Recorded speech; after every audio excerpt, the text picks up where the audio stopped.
Assalamualaikum warahmatullahi wabarakatuh. Waalaikumsalam warahmatullahi wabarakatuh. Bismillahirrahmanirrahim. Alhamdulillahi rabbil alamin. Wassalatu wassalamu ala ashrafil anbiya'i wal mursalin, imamil muttaqin, sayyidil ghurril muhajjalin, wa ala alihi wa ashabihil mujahidin at-tahirin. Amma ba'du. Saudara-saudara kaum muslimin rahimakumullah, sesungguhnya gaya hidup seseorang sangat ditentukan oleh cara bagaimana dia memandang hidup ini. Dengan kata lain, bagaimana seseorang memandang hidup, begitulah dia akan hidup. Oleh sebab itu, untuk mengubah keadaan seseorang harus diawali lebih dahulu dengan mengubah caranya memandang kehidupan ini. Itulah sebabnya dalam surah Ar-Ra'd ayat 11 Allah Subhanahu wa ta'ala menjelaskan, Innallaha la yughayyiru ma biqaumin hatta yughayyiru ma bi anfusihim. Allah Subhanahu wa ta'ala tidak akan mengubah nasib dan keadaan satu kaum sampai kaum itu berusaha mengubah apa yang ada di dalam diri mereka sendiri. Yang ada di dalam diri itu tentu tidak lain adalah rule of thinking, bahasa kerennya state of mind, kata orang Kulon, cara berpikir, cara memandang kehidupan yang akan sangat mewarnai cara orang menjalani kehidupan itu sendiri. Oleh karena itu, pada pertemuan kali ini kita akan membicarakan tentang dasar dan tujuan hidup dari seorang muslim di dalam kehidupan ini. Yang pertama, tentang dasar dan landasan hidup. Seorang muslim tak dapat lain mendasarkan kehidupannya dengan Islam. Di dalam mendasari kehidupan dengan Islam ini, Allah Subhanahu wa ta'ala menuntut, Ya ayyuhalladzina amanu dkhulu fis silmi kafah.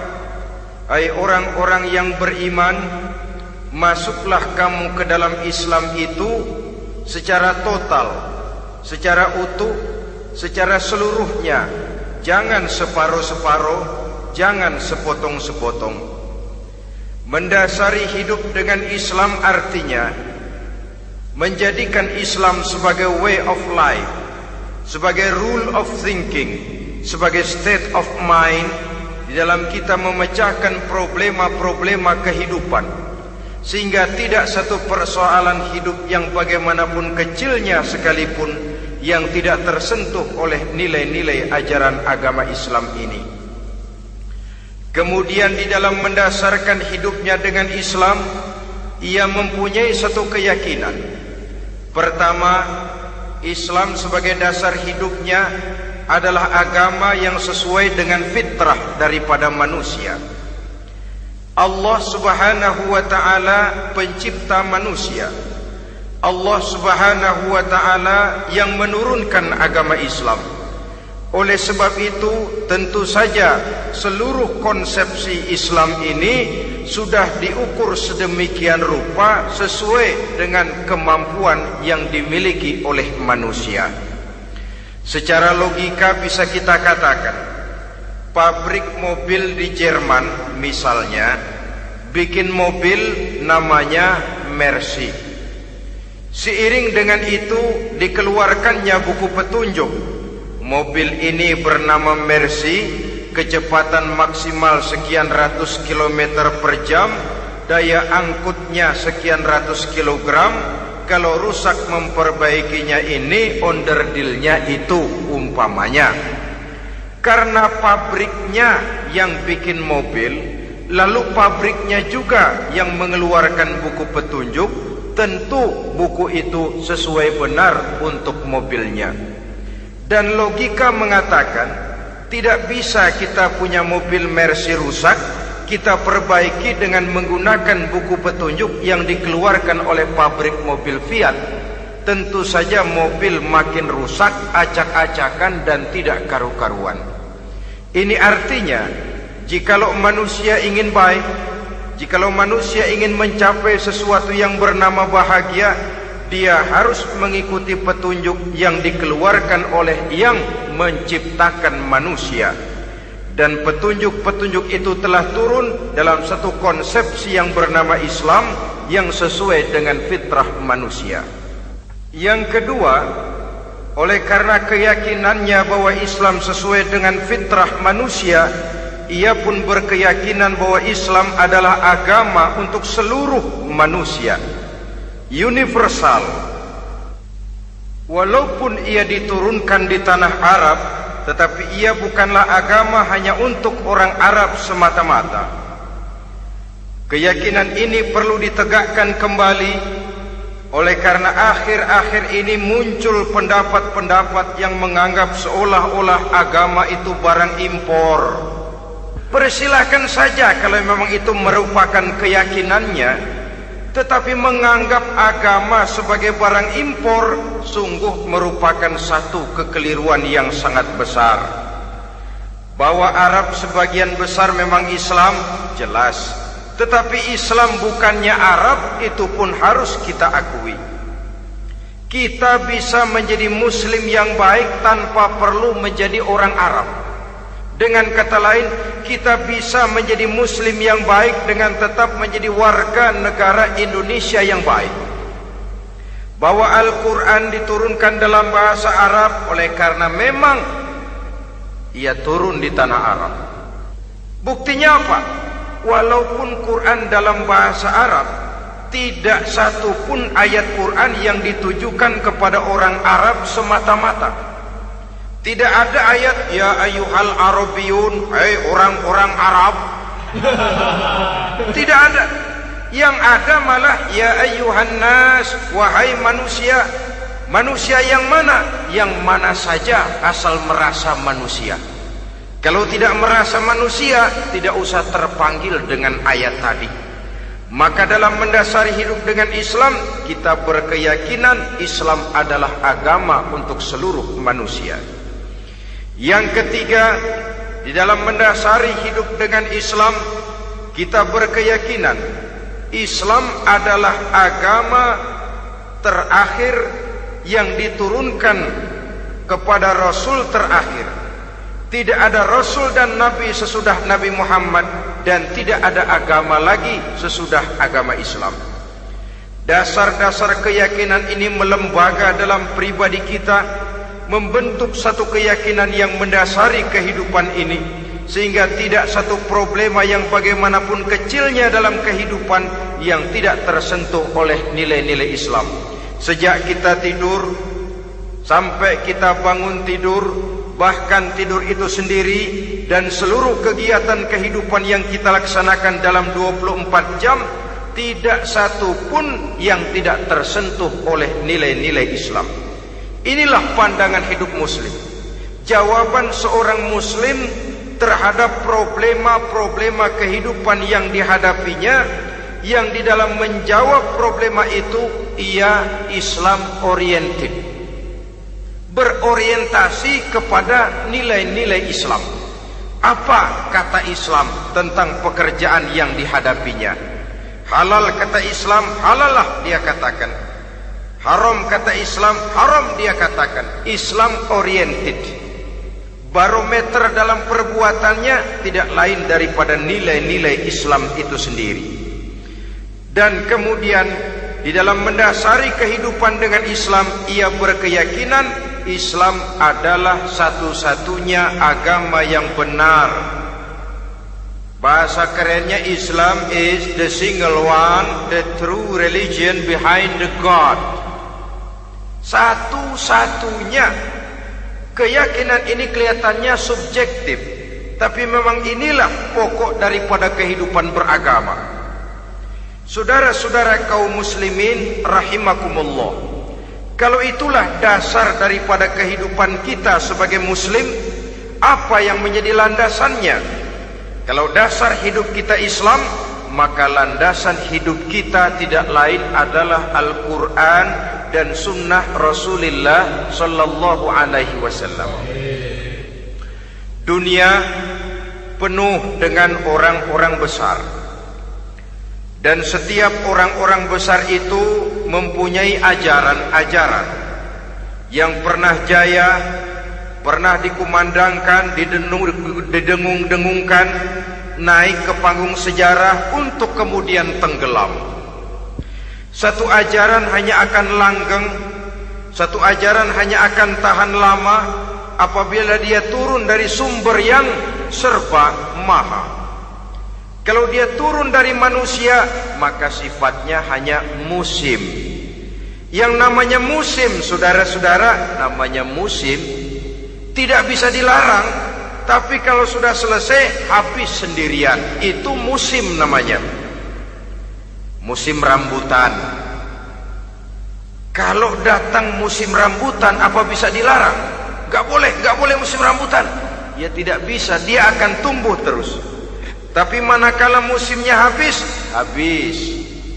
Begitulah nasib dari ajaran yang nisbi, relatif dan temporer apabila dia bersumber dari manusia.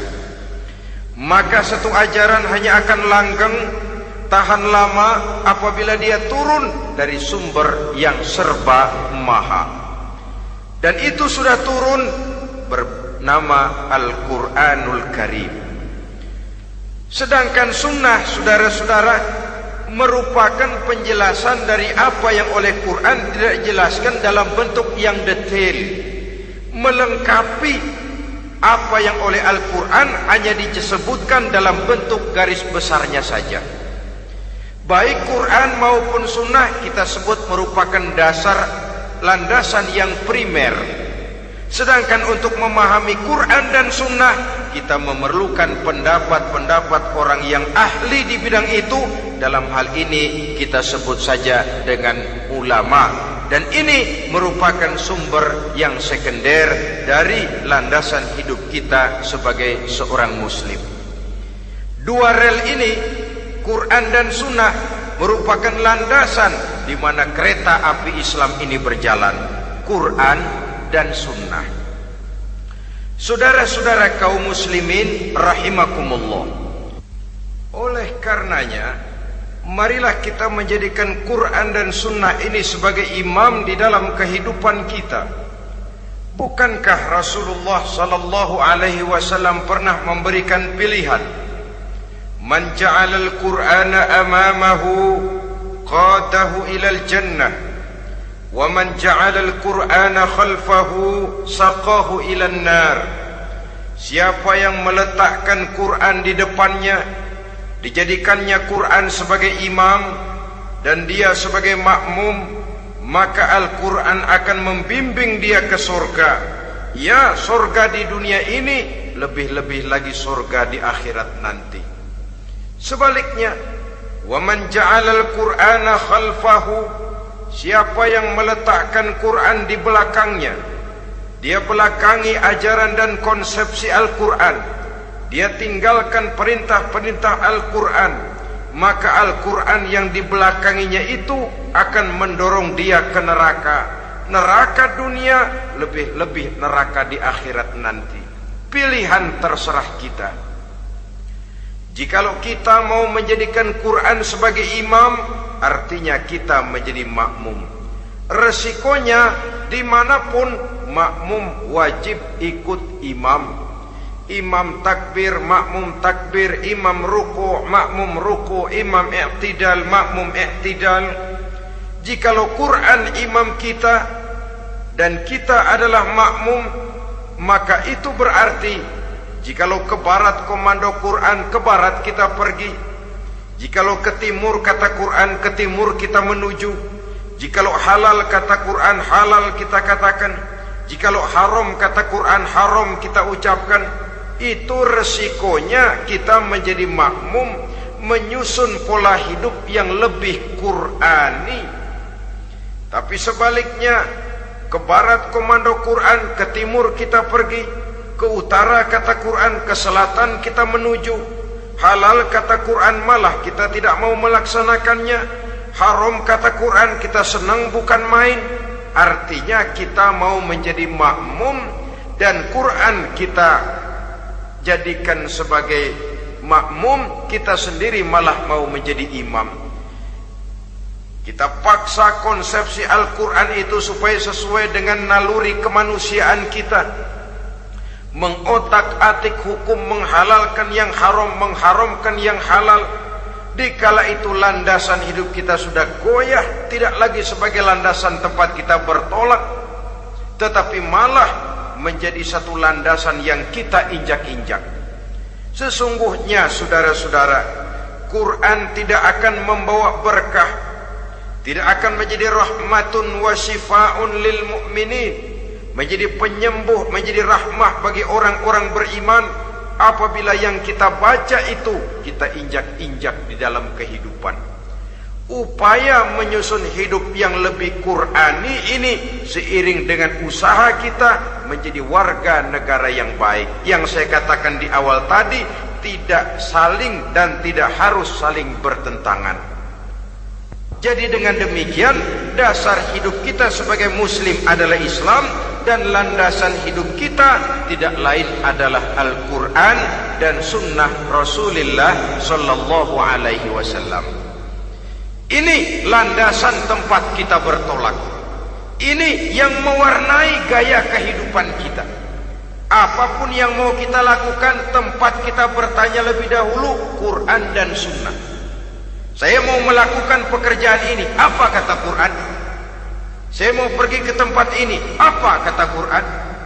Saya mau berusaha dengan mengerjakan perusahaan ini, apa kata Quran? Merupakan landasan daripada kehidupan kita. Ini yang saya katakan tadi, membentuk rule of thinking, state of mind, bahwa gaya kehidupan kita diwarnai oleh landasan hidup yang bertumpu pada ajaran Al-Quranul Karim dan sunnah Rasulullah sallallahu alaihi wasallam.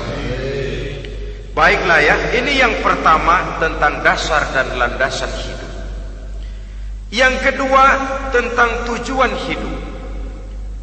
Kalau sudah ada landasan tempat kita bertolak, lalu kemana pantai yang akan kita tuju? Mau apa sih kita hidup ini? Berleha-leha, menjalani acara rutin, bangun tidur sampai tidur lagi, kemudian besok begitu lagi, sampai menunggu datangnya sang ajal? Atau ada satu tujuan yang akan kita capai di dalam kehidupan ini? Apabila kita teliti, maka Al-Quran mengajarkan tujuan hidup setiap muslim pada dasarnya ada dua. Pertama, kita sebut saja tujuan jangka pendek. Tujuan jangka pendek itu sasarannya dunia sekarang ini. Bentuknya horizontal, targetnya agar setiap pribadi muslim menjadi rahmatan lil alamin, rahmah bagi lingkungannya. Inilah yang oleh agama dinamakan hablum minan nas, yang isinya adalah ilmu dan peradaban. Jadi dunia dan seluruh isinya merupakan tujuan jangka pendek saja. Untuk mencapai tujuan jangka pendek, dunia dan seluruh isinya, unsur penunjangnya adalah pendidikan, pengalaman, atau nasib. Makin tinggi pendidikan, makin mudah menjangkau hidup. Makin banyak pengalaman, makin mudah menguasai dunia. Atau karena faktor nasib, pendidikannya tidak seberapa, pengalaman pun kadang-kadang dangkal, tapi karena nasibnya lagi hoki, kata orang sekarang, nasibnya lagi bagus, dia naik ke panggung memegang peranan. Faktor yang namanya nasib ini ada, tapi tidak bisa dijadikan sandaran untuk menjangkau dunia dan seluruh isinya. Unsur penunjangnya, pertama pendidikan, yang kedua pengalaman, yang ketiga faktor nasib. Oleh karena itu, apabila kita ingin mudah mencapai dunia, yang pertama harus kita laksanakan bagaimana menempuh satu pendidikan. Di zaman sekarang orang terangsang untuk hidup dalam pola yang oleh orang-orang priangan disebut hardolin. Saudara tahu hardolin? Itu potongan dari dahar modal ulin. Filsafat hidup yang pakaian mau bagus, makan mau enak, kerja nggak mau. Akhirnya jadilah dia penghayal kelas berat, tukang-tukang ngelamun kelas tinggi. Tiap hari kegiatannya ya cuma tidak terlepas dari tiga kriteria itu. Hardolin. Pokoknya kalau sudah dahar modal ulin, besok ya begitu lagi. Pola dari dimana orang pakaian mau bagus, makan mau senang, duit mau punya, kerja tidak mau. Kadang-kadang mau kerja tapi tidak tahu apa yang harus dikerjakan, ditambah oleh sempitnya lapangan pekerjaan. Tidak tahu apa yang harus dikerjakan, dilatar belakangi oleh tidak adanya pendidikan yang dia terima, sehingga mau kerja apa lalu bingung. Oleh karena itu, terutama buat adik-adik remaja, para pemuda, saya berpesan untuk menjangkau dunia, yang pertama harus kita jalani bagaimana membina diri, mendidik. Taruh kata drop out, putus sekolah, tapi drop out bukan halangan bagi tumbuhnya cita-cita yang mulia. Bahkan ada orang bilang many a great man starts as a newspaper boy. Banyak orang-orang besar yang memulai pekerjaannya dagang koran. Putus sekolah bukan merupakan halangan bagi tumbuhnya cita-cita yang mulia. Dan tidak sedikit orang-orang besar yang tidak keluaran perguruan tinggi. Tidak sedikit orang-orang besar yang tidak merupakan produk dari perguruan tinggi tertentu, tapi kerajinannya belajar, banyak membaca, banyak bergaul, autodidak. Syukur kalau masih bisa menempuh pendidikan yang formal. Kekurangan ekonomi, kemiskinan keluarga jangan menjadi penghalang bagi tumbuhnya cita-cita yang tinggi untuk menempuh karier pendidikan yang baik. Ini memang pahit, tapi bagaimanapun kata orang, lebih baik makan singkong beneran daripada makan roti ngimpi. Artinya jikalau memang perlu, lebih baik sekolah sambil dagang koran, nyemir sepatu, parkir mobil, daripada hardolin itu tadi. Tanpa prospek hari depan yang ada artinya. Dan pendidikan memang merupakan sesuatu yang pahit, tapi tanpa ini rasanya kita akan sulit untuk menjangkau dunia, tersisih di pojok-pojok kehidupan. Jangan lalu bilang, manusia kan rezekinya sudah dijamin oleh Allah, ayam saja ada rezekinya. Of course, tapi jangan lupa, cara ayam cari rezeki dengan cara manusia cari rezeki lain. Kalau ayam cari rezeki dari tahun atu, modalnya cuma ceker sama patok. Kalau ayam mah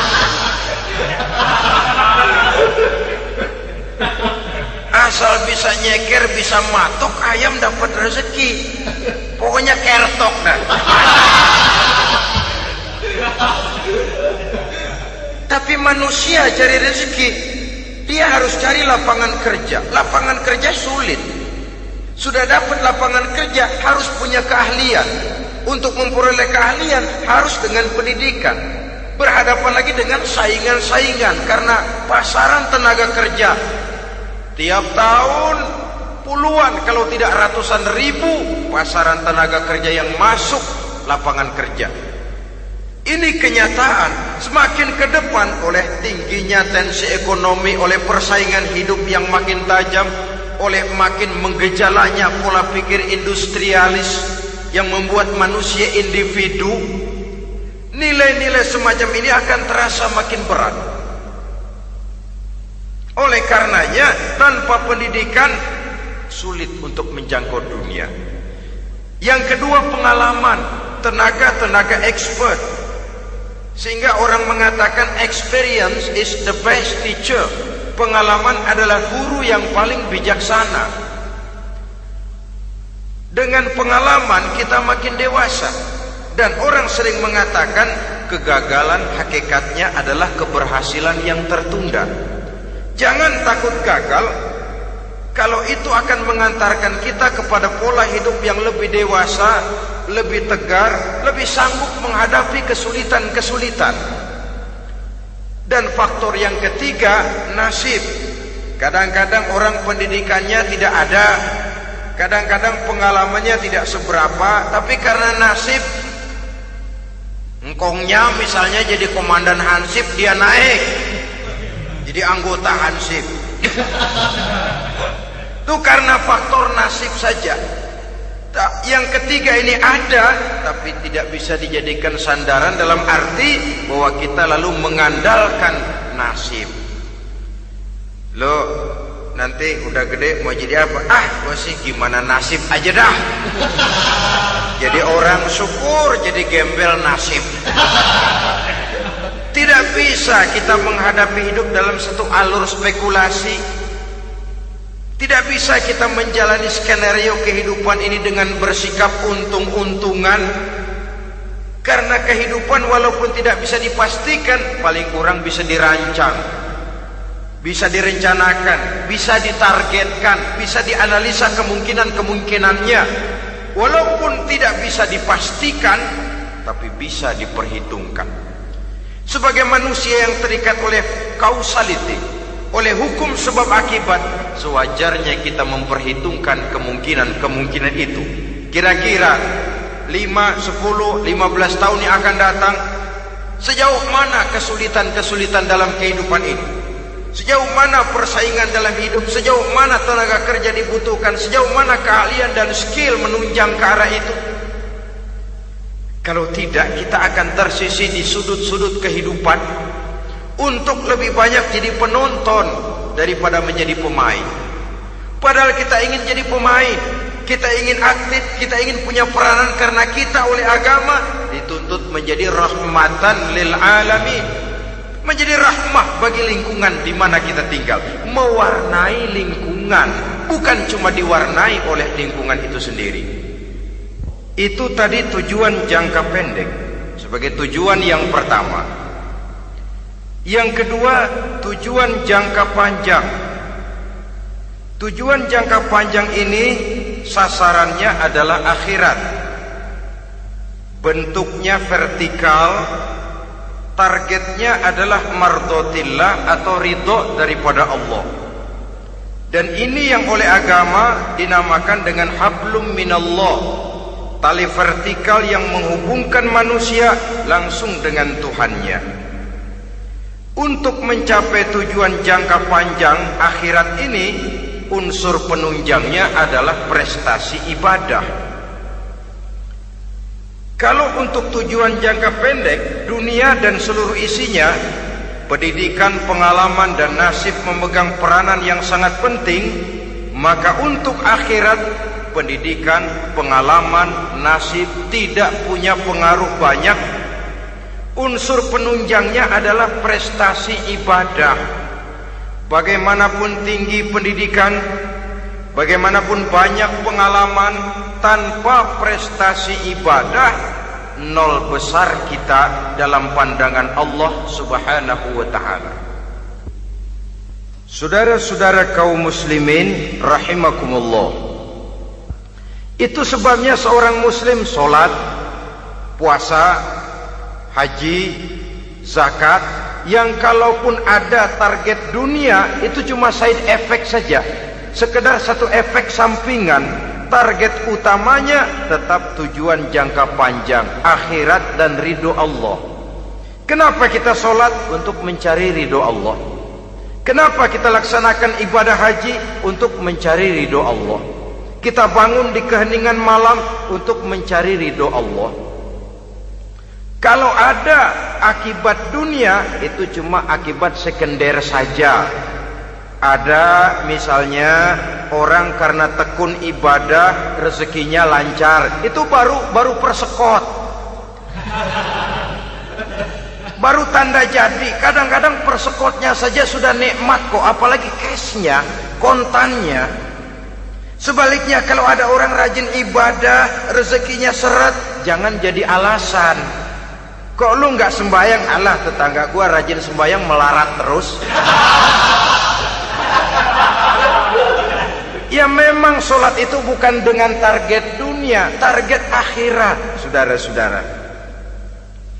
Oleh sebab itu, seorang muslim adalah seorang yang berpandangan luas, berjiwa lapang. Maksudnya apa? Tujuan jangka pendek dan jangka panjang ini harus dia raih kedua-duanya. Ini yang oleh Al-Quran diajarkan agar setiap muslim mencapai fid dunya hasanah wa fil akhirati hasanah. Kebaikan di dunia, kebaikan di akhirat, itu arti hasanah. Jangan macam orang dulu, punya istri dua pergi haji. Yang satu yang muda istrinya namanya Hasanah, yang satu namanya Khadijah. Waktu tawaf keliling Ka'bah, si suami ini nggak bisa doa apa-apa kecuali Rabbana Atina itu. Tiap putaran Rabbana Atina fid dunya hasanah wa fil akhirati hasanah. Putaran kedua Rabbana Atina fid dunya hasanah wa fil akhirati hasanah. Ini istri tuanya yang namanya Khadijah dengerin aja. Akhirnya di satu saat dia colek suaminya, "Bang, mentang-mentang Hasanah bini muda disebutin melulu. Saya dong disebutin dalam doa." "Iya deh, ntar putaran selanjutnya." Suaminya blow on juga. Putaran kedua dia baca Rabbana Atina fid dunya hasanah wa fil akhirati Khadijah.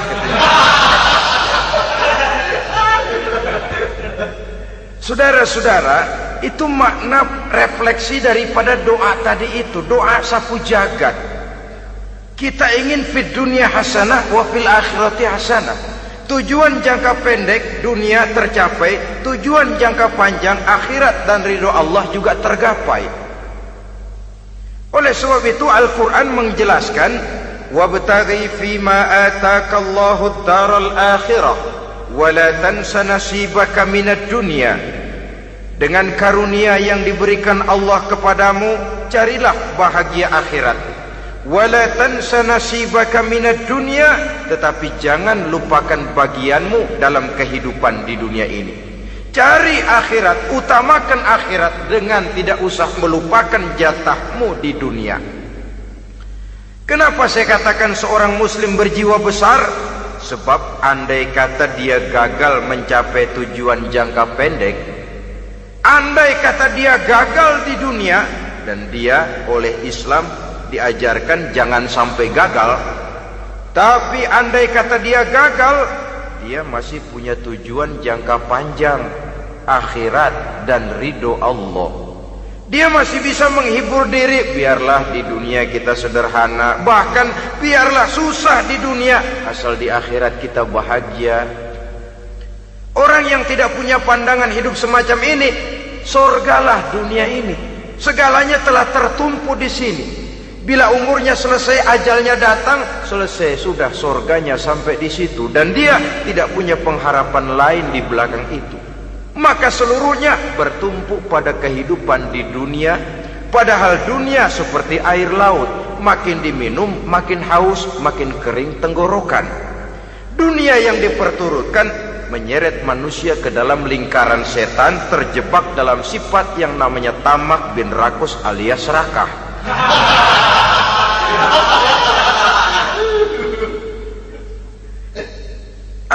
ternyata dia gagal untuk tujuan jangka pendek, dia masih punya tujuan jangka panjang, akhirat. Dia masih sanggup berkata, biar di dunia kita sederhana, bahkan biar kebelangsak sengsara susah di dunia, asal di akhirat kita bisa bahagia. Kan masih ada harapan. Yang paling bangpak, paling rusak betul, sudah di dunia sengsara, di akhirat celaka. Jadi dunia rumahnya gubuk, pinggir kali miring, asal hujan bocor, utang selebar warung. Bayang kagak, ngaji enggak, puasa enggak, saban malam merit mulu. Saudara hadirin yang saya hormati, lalu kapan mau bahagia kalau sudah di sini susah, di sana akan susah juga. Ini yang pertama, seorang muslim, seorang yang optimis, berjiwa besar, luas pandangan. Kegagalan dia dalam jangka pendek tidak menyebabkan dia melupakan tujuan jangka panjang. Yang kedua, positifnya apa? Cara dia mencapai tujuan jangka pendek diwarnai oleh keyakinan adanya tujuan jangka panjang. Dia memang benar cari harta, tapi karena dia yakin ada akhirat, Allah ridho apa tidak. Ini positifnya. Saya memang cari duit, tapi dengan cara ini Allah ridho apa tidak.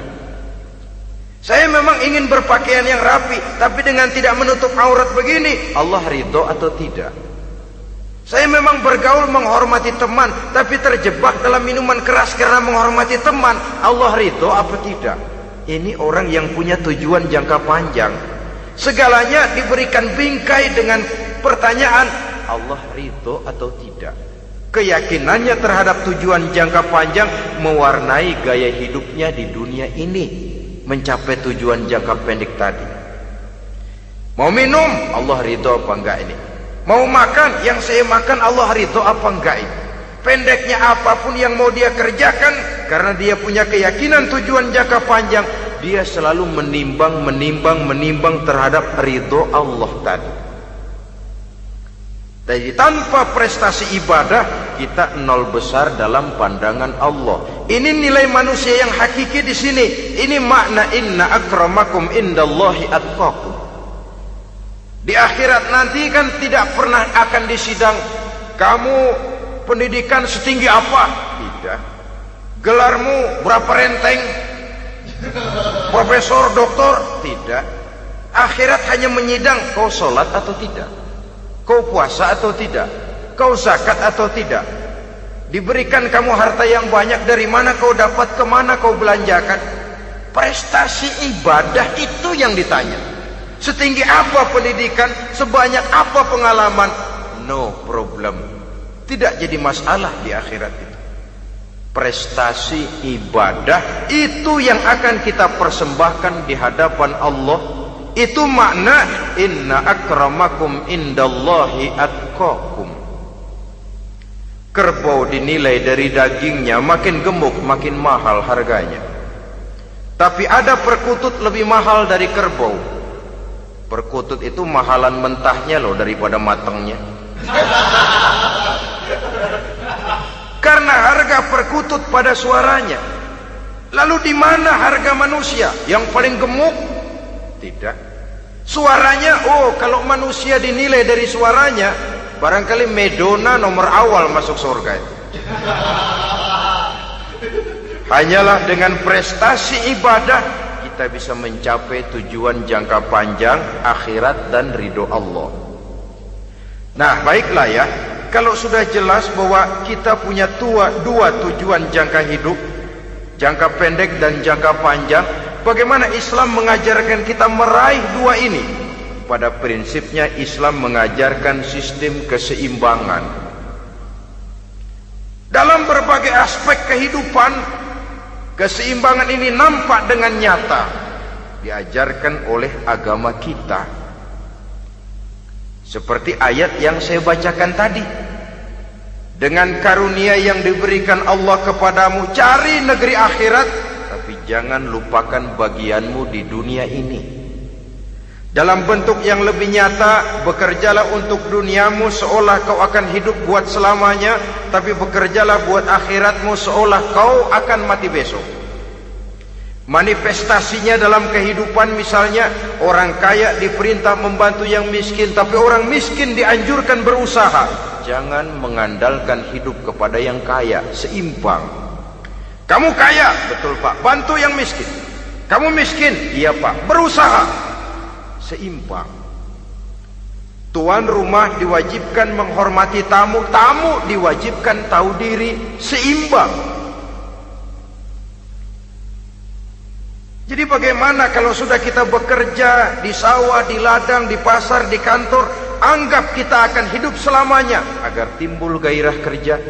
Tapi kalau sudah sholat, anggap kita akan mati besok supaya timbul khusyuknya.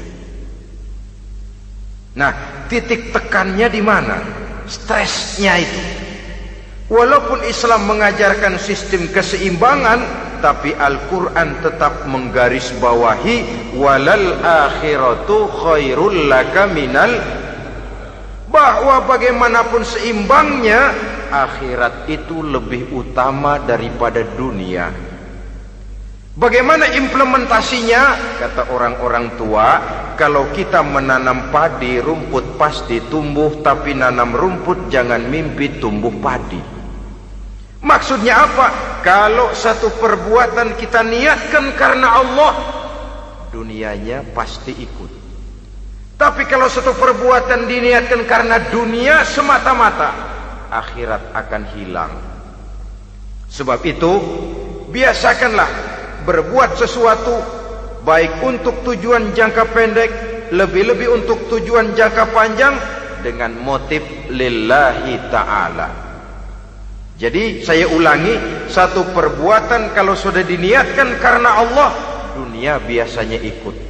Tapi kalau diniatkan karena dunia semata-mata, akhirat akan luput. Padahal itu titik tekannya, walal akhiratu khairul laka minal ula. Saudara-saudara kaum muslimin rahimakumullah, ini tujuan hidup. Jadi landasan tempat kita bertolak sudah jelas, pantai yang akan kita tuju dalam kehidupan ini juga sudah nyata. Kita ingin mencapai apa yang dinamakan fid dunya hasanah wa fil akhirati hasanah. Untuk itu perlu ada keseimbangan, tetapi titik tekannya tetap akhirat lebih utama daripada kehidupan dunia ini. Sekarang kalau sudah ada dasar hidup, sudah ada tujuan yang akan kita capai, tentu harus ada alat untuk mencapainya. Semuanya perlu sarana. Bahkan pada hakikatnya dalam kaidah usul fikih, para ulama mengajarkan lil wasail hukmul maqasid. Sarana dan tujuan hukumnya sama. Ini mestinya mendidik umat Islam jadi pinter.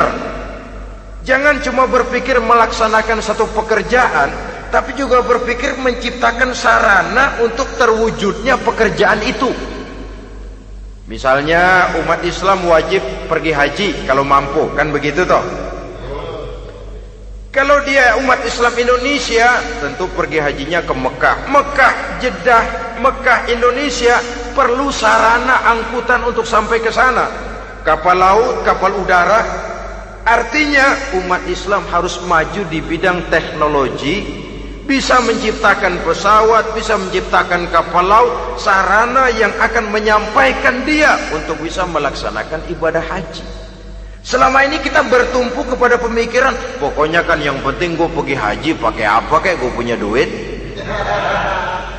Dari segi pribadi memang barangkali begitu, tapi sebagai umat yang harus mencapai kemajuan, apabila diperintahkan melaksanakan sesuatu, kita pun hakikatnya dituntut menciptakan sarana untuk menunjang pelaksanaan sesuatu itu sendiri. Agama mengajarkan an-nazafatu minal iman, kebersihan sebagian daripada iman. Siapa yang menciptakan mesin cuci, sabun-sabun keras, deterjen, rinso dan lain sebagainya? Siapa yang menciptakan air condition, pembersih ruangan? Kita hanya berpikir pokoknya kan bersih, mau pakai apa kek. Kita jarang yang berpikir kepada pewujudan teknologi modern untuk menerjemahkan hadis itu. Syukurlah belakangan ini sudah muncul teknokrat-teknokrat muslim yang dijiwai oleh semangat Al-Quran membuka tabir rahasia konsepsi Islam di lapangan teknologi modern, yang makin lama makin menunjukkan tuntutan kebutuhan daripada umat itu sendiri. Dengan demikian, apabila ada tujuan hidup, kita memerlukan alat untuk mencapai tujuan tadi. Supaya tujuan fid dunya hasanah wa fil akhirati hasanah tercapai, apa alat yang harus kita pakai? Kita lihat surah At-Taubah ayat 111 memberikan jawaban. Innallaha ashtara minal mu'minina anfusahum wa amwalahum bi anna lahumul jannah. Sesungguhnya Allah telah membeli dari orang-orang beriman diri mereka, harta mereka, bahwa sesungguhnya bagi mereka adalah surga. Coba kita simak ayat ini sejenak, akan nampak dengan jelas bahwa ayat ini hakikatnya merupakan satu transaksi yang nyata benar antara kita dengan Allah. Transaksi jual beli sudah terjadi, dan itu langsung dengan Allah, tertuang dalam pernyataan Quran. Pembeli Allah, penjual kita orang-orang beriman, dagangannya adalah anfus dan amwal, harganya adalah surga. Itu sudah tanda tangan pernyataan kita siap jual beli ya Allah. Apalagi baiat kita apa? Inna solati wa nusuki wa mahyaya wa mamati lillahi rabbil alamin. Solatku, ibadahku, hidup dan matiku cuma untuk Allah Tuhan seru sekalian alam. Minimalnya 5 kali sehari semalam baiat ini kita ulang dan kita ulang. Kenapa lalu kita tidak konsekuen? Dalam konteksnya dengan persoalan, maka alat hidup kita itu ada 2. Pertama, anfus. Ini bentuk mufrad dari jamaknya, bentuk jamak dari mufrad nafsun. Biasa diterjemahkan dengan diri. Yang dimaksud dengan diri adalah kepribadian. Yang dimaksud dengan kepribadian ialah kekayaan yang kita miliki dalam kepribadian kita. Artinya bisa tenaga, pikiran, konsep, gagasan, wewenang, ide, pangkat, jabatan, kemampuan, keahlian, skill, itu semuanya masuk ke dalam anfus, diri. Sedangkan amwal bentuk jamak dari mufrad malun, biasa diterjemahkan dengan harta. Pengertian di sini ialah seluruh bentuk-bentuk materi yang berada di bawah kekuasaan kita. Bisa rumah, bisa uang, bisa tanah, bisa kebun, bisa pabrik, bisa peternakan, itu semuanya amwal. Nah, baik anfus maupun amwal, diri, tenaga kek, pikiran kek, harta kek, pangkat kek, jabatan kek, wewenang kek, keahlian kek, untuk tujuan jangka pendek harus jadi rahmah bagi lingkungan. Untuk tujuan jangka panjang harus menunjang jalan menuju ridho Allah. Jadi kalau pangkat kita menjauhkan kita dari ridho Allah, itu bukan nikmat tuh, azab. Punya pangkat bukan melakukan kebaikan, malah melakukan kejahatan, setidak-tidaknya berdiri di belakang kejahatan, melindungi perbuatan-perbuatan munkar. Dalam kelas kakap melindungi korupsi, dalam kelas teri jadi backing tukang koprok.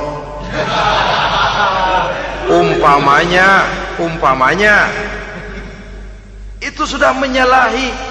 Alat tidak digunakan untuk mencapai tujuan, itu untuk tujuan jangka pendek. Lalu amwal, harta, uang, tanah, rumah, kebun untuk tujuan jangka pendek harus menjadi rahmah bagi lingkungan. Sedang untuk tujuan jangka panjang, baik diri maupun harta harus menunjang jalan menuju ridho Allah, harus meningkatkan prestasi ibadah kita kepada Allah Subhanahu wa ta'ala. Malah yang namanya amwal ini tanggung jawabnya lebih berat loh saudara. Kalau saudara diberikan ilmu, sidang akhirat cuma satu. Ilmumu kau amalkan untuk apa? Saudara diberikan umur panjang, pengadilan akhirat cuma bertanya satu, umurmu kau habiskan di mana? Tapi saudara diberikan harta, pertanyaan akhirat dua, hartamu kau dapat dari mana? Kau belanjakan kemana? Dari mananya dan kemananya ditanya, depan belakang. Kadang-kadang kan ada orang hartanya didapat dari jalan yang halal, dibelanjakan di jalan haram. Kerja peras keringat banting tulang setengah mati, begitu dapat duit beli buntutan, muter-muter kertas cari kode. Didapat dari jalan halal, dibelanjakan di jalan haram. Atau didapat dari cara yang haram, dibelanjakan di jalan yang baik. Menang judi, nyumbang pesantren. Nabi mengajarkan innallaha thayyibun la yaqbalu illa thayyib. Allah itu baik dan hanya menerima yang baik-baik saja. Tidak bisa mencuci kain dengan air najis. Kain akan tetap kotor. Saudara-saudara kaum muslimin rahimakumullah. Oleh karenanya masalahnya terpulang kepada kita, pandai-pandailah membagi orientasi. Suatu saat tenggelam kita dalam kesibukan dunia dan seluruh isinya untuk mencapai tujuan jangka pendek. Lain saat tenggelam kita memfanakan diri untuk mencapai tujuan jangka panjang, akhirat dan ridho Allah. Karena kehidupan ini bukan berjalan tanpa batas. Umur ini bukan satu karunia tanpa pertanggungan jawab. Satu saat setuju atau tidak, rela atau terpaksa, kita akan sampai kepada garis finish daripada perjalanan kehidupan dunia ini, yang memang merupakan satu perjalanan panjang, a walking tall. Kata orang Kulon, a walking tall, satu jalan yang demikian jauhnya. Entoh kita akan sampai ke garis finish. Bila datang ajal, senja kehidupan datang, malam menyelimuti. Datangnya tidak pernah kita sangka, tapi sekali dia datang, tidak satu kekuatan yang bisa menolak. Kehadirannya tidak pernah kita harapkan, tapi satu kali dia datang bertamu, pasti terjadi. Dan itu pasti akan kita temui. Alangkah malangnya pada saat kembali itu datang, kita tidak punya prestasi ibadah. Lalu apa artinya prestasi dunia? Apa artinya tujuan jangka pendek kalau kita harus kehilangan tujuan jangka panjang? Rumah kita yang besar, pangkat kita yang tinggi, harta kita yang banyak, bisakah menolong kita untuk kalau sudah kumpul di padang mahsyar nanti? Malaikat, jangan gebugin saya, rumah saya harga 2 miliar.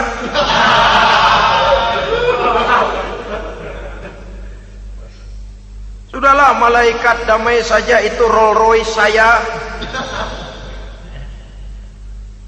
Pakai saja malaikat, pakai. Kata malaikat, gue budak, gue nggak butuh gituan. Hanya prestasi ibadah yang bisa menyelamatkan kita pada kondisi semacam itu. Jadi oleh karena itu saudara-saudara, biar di dunia ini rumah kita besar, mobil bagus, uang banyak, pabrik ada, usaha lancar, asal di akhirat masuk surga aja. Gak apa-apa. Daripada di dunia sengsara, di akhirat neraka, senangnya kapan? Sudah di sini sengsara, di sana keblangsak. Itu yang orang-orang tua bilang lacur kuda namanya. pelan dipecut, kenceng digentak, setengah mati, serba salah. Kuda kalau bisa ngomong, gue setengah mati, serba salah. Pelan dipecut, kekencengan ditarik, itu yang namanya lacur kuda begitu. Serba salah posisinya. Untuk itu pandai-pandailah membagi orientasi supaya tercapai tujuan ideal ini, fid dunya hasanah wa fil akhirati hasanah. Ini tentang tujuan hidup. Nah, untuk mencapai tujuan ini kita tidak berjalan sendiri. Kita perlu teman hidup. Di samping teman hidup ada pula lawan hidup. Siapa teman hidup kita untuk mencapai tujuan hidup ini? Dalam arti sempit, teman hidup kita suami istri yang taat kepada Allah. Suami istri lebih dari sekedar satu pasangan, juga saling melengkapi, merupakan bagian daripada kehidupan. Suami adalah teman istri, istri adalah teman suami untuk mencapai tujuan hidup tadi, mencapai fid dunya hasanah wa fil akhirati hasanah. Seiring, seirama, selaras, serasi, seimbang, kata orang sekarang. Teman dalam arti sempit. Adapun teman dalam arti luas, setiap orang yang pandangan hidupnya sama dengan kita, setiap orang yang akidahnya sama dengan kita, terlepas dari suku bangsa apapun, warna kulit apapun, bahasa apapun, jikalau keyakinannya sama, pandangan hidupnya sama, dia adalah saudara kita dalam artian yang luas. Islam tidak kenal teritorial, maka tidak ada itu Islam Jepang. Ya walaupun secara formalnya ada, tapi informal muslim adalah muslim, diikat dengan akidah. Itu teman hidup. Lalu lawan hidup siapa? Pertama iblis, dalam segala bentuk dan implementasinya. Yang kedua, setiap orang yang pandangan hidupnya tidak sama dengan kita secara ideologis, itulah lawan hidup kita. Maka yang teman jadikan teman, yang lawan jadikan lawan. Jangan teman dijadikan lawan, lawan dijadikan teman. Itu namanya kopiah dipasang di kaki, pak bakyak naik ke jidat. Wajar kalau kepala lalu jadi benjol. Salah milih teman, salah cari lawan. Salah milih teman, salah cari lawan. Akibatnya kita yang akan susah di kemudian hari nanti. Saudara-saudara kaum muslimin rahimakumullah, oleh karenanya pandai-pandailah dalam hidup ini.